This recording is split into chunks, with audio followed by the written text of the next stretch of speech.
방 안에서 낯선 물건이 제 시선을 사로잡았습니다. 침대 옆 탁자 위에 놓인 상자였습니다. 멍해지고 심장이 빠르게 뛰기 시작했습니다.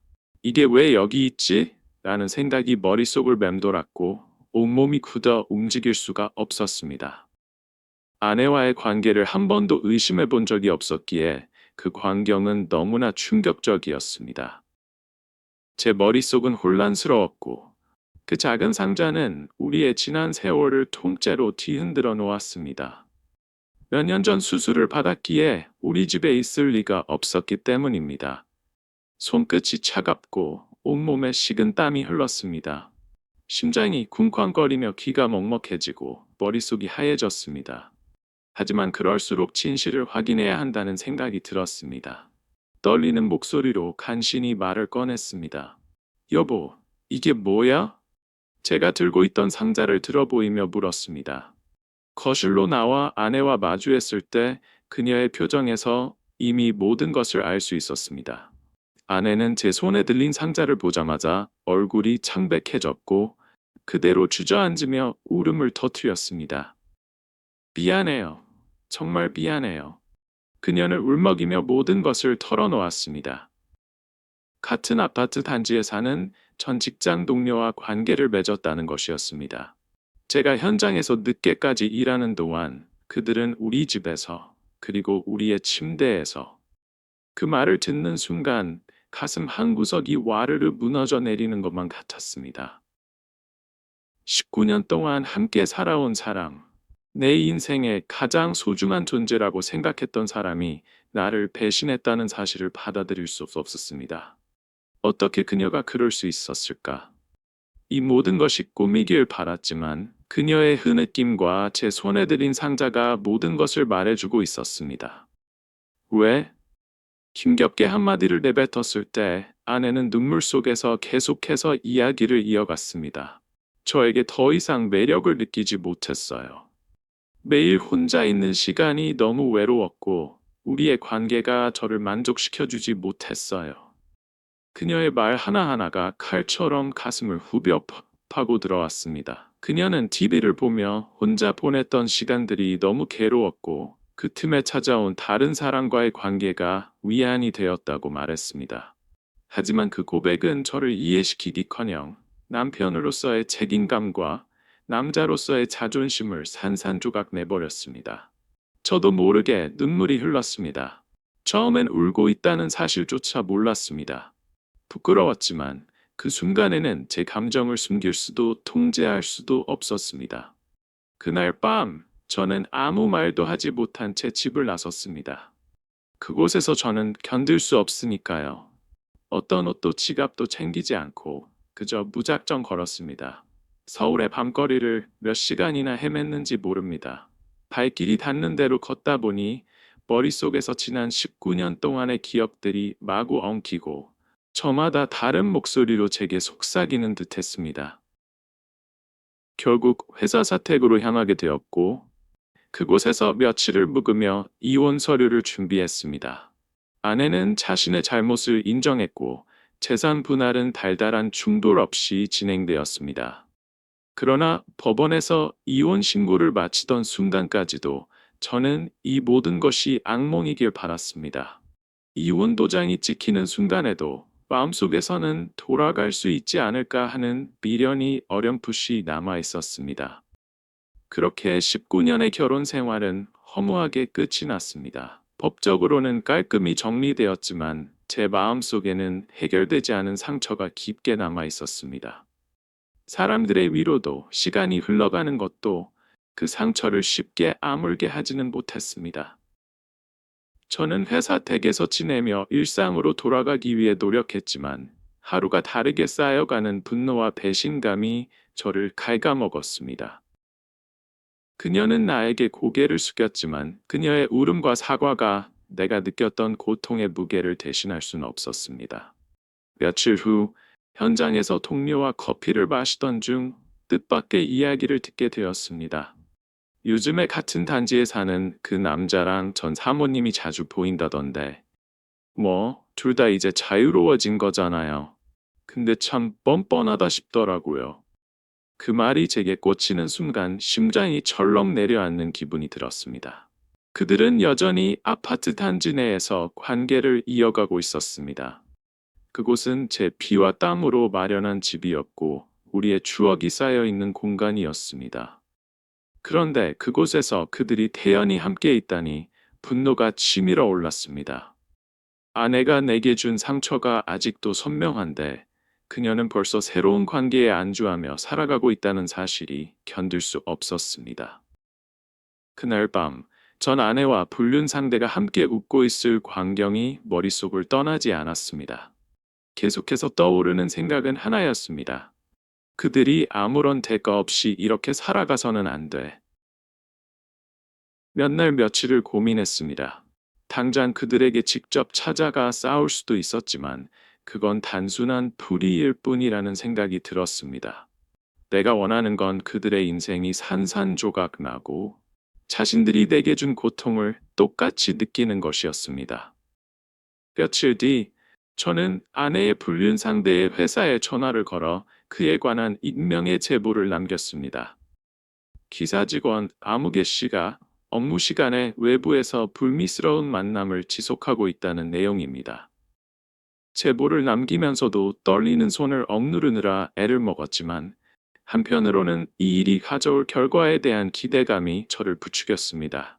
이후 불륜 상대의 가족에게도 메시지를 보냈습니다. 당신의 배우자가 다른 여성과 관계를 맺고 있습니다. 단지 같은 단지 주민으로서 알려드리는 것이 도리라 생각했습니다. 며칠 후 소문은 빠르게 퍼져나갔습니다. 불륜 상대는 직장에서 불미스러운 소문 때문에 곤란한 상황에 처했고 아내 역시 아파트 단지 내에서 이상한 눈초리를 받기 시작했습니다. 아내와 불륜 상대의 관계는 틀어졌고 그들은 점차 스스로 무너져 갔습니다. 복수는 성공적이었습니다. 하지만 이상하게도 제 마음은 시원하지 않았습니다. 이게 전부였나? 제복을 벗고 돌아온 군인처럼 저는 목표를 잃어버린 듯한 공허함에 빠졌습니다. 40대 중반에 이르러 저는 완전히 망가져버린 상태였습니다. 회사에서는 현장 소장 자리에서 내려오라는 통보를 받았고 병직원으로 돌아갔습니다. 제 손으로 쌓아 올린 성취였던 그 자리를 감당할 수 없었습니다. 머릿속엔 온통 실패한 남자, 무능한 남편이라는 생각이 가득했고 그 무게를 견딜 힘도 없었습니다. 아침이면 거울을 보는 일이 두려웠습니다. 초췌한 얼굴과 붉어진 눈, 늙어가는 몸뚱이가 눈앞에 나타날 때마다 그 모습은 더 이상 제가 아는 나가 아니었습니다. 이런 제 모습을 보고 있자니 아내가 저를 떠난 것도 이해가 간다는 생각마저 들었습니다. 처음엔 잠들기 전 소주 한 잔으로 시작했습니다. 하지만 한 잔으로 끝나는 날이 없었습니다. 어느새 한 병이 되고 두 병이 되고 결국 매일 밤 술에 취해 잠드는 게 제 유일한 일상이 되었습니다. 취하지 않으면 머릿속에서 아내의 말들이 계속 맴돌았습니다. 당신과는 더 이상 즐겁지 않아. 내가 외롭다는 걸 당신은 모를 거야. 그 말들은 칼날처럼 날카로워 순간만큼은 그 모든 것을 잠시나마 잊을 수 있었습니다. 회사에서도 저를 피하며 수군거리는 소리가 들렸습니다. 술 냄새가 심한데 어떻게 일을 해? 저러다 진짜 큰일 나는 거 아니야? 하지만 그런 시선이 신경 쓰지 않았습니다. 아니, 어쩌면 그들이 그런 말을 더 많이 하길 바랐던 건 아닌가 하는 생각이 들었습니다. 제 몰골이 망가져야 아내가 저를 떠난 게 당연하다는 어딘가 편한 핑계가 될 것 같았거든요. 주말이면 술에 취해 지하철 벤치에서 밤을 지새우곤 했습니다.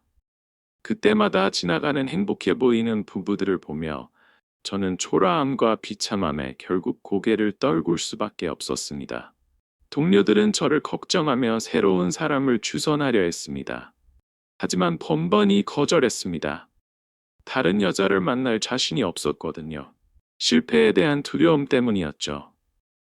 아내가 남긴 말들은 제 자존감을 철저히 파괴해버렸습니다. 어느 날 술에 취해 아내가 살던 아파트 앞까지 찾아갔습니다. 그곳은 제가 한때 꿈을 꾸던 우리 집이었고 아직도 제 기억에 남아있는 우리의 공간이었습니다. 하지만 멀리서 불 켜진 창문을 보며 서 있자니 머릿속에 끔찍한 생각이 들었습니다. 저 안에 또 다른 남자가 있을지도 몰라. 그 순간 저는 참지 못하고 벽에 기대어 그대로 토해버렸습니다. 무너져 내리는 심장 소리가 제 귀에 울리는 것 같았습니다. 그렇게 저는 술로 무뎌진 마음과 망가진 몸을 이끌고 아파트를 떠났습니다. 이런 생활이 10년 넘게 이어졌습니다. 술은 더 이상 위안이 아니었지만 끊어낼 수도 없었습니다. 주변 사람들은 모두 떠나갔고 저는 완전히 고립된 채로 살아갔습니다. 건강은 나빠질 대로 나빠졌습니다. 간 수치가 계속해서 위험 수준까지 치솟았고 병원에서는 경고를 거듭했습니다. 이대로 가다간 얼마 못 삽니다. 그러나 그때 저는 두렵지 않았습니다. 오히려 이 고통스러운 삶이 빨리 끝나기를 바랐는지도 모르겠습니다. 50대 중반 건강검진에서 의사는 제게 단호하게 말했습니다. 이제 선택하세요. 술을 끊던지 아니면 죽음을 선택하던지. 그 순간 저는 제 자신을 처음으로 돌아봤습니다. 아내의 배신이 제 삶을 무너뜨렸다고 믿었지만 사실은 제가 제 삶을 망가뜨리고 있다는 걸 깨달았습니다. 그녀가 떠난 후에도 저는 그녀를 핑계로 제 인생을 철저히 파괴하고 있었던 겁니다. 그때서야 저는 제 자신에게 묻기 시작했습니다. 이제라도 어쩌면 아직 늦지 않았을까? 그녀는 이미 삶에서 졌는데 왜 내가 나까지 버려야 하지?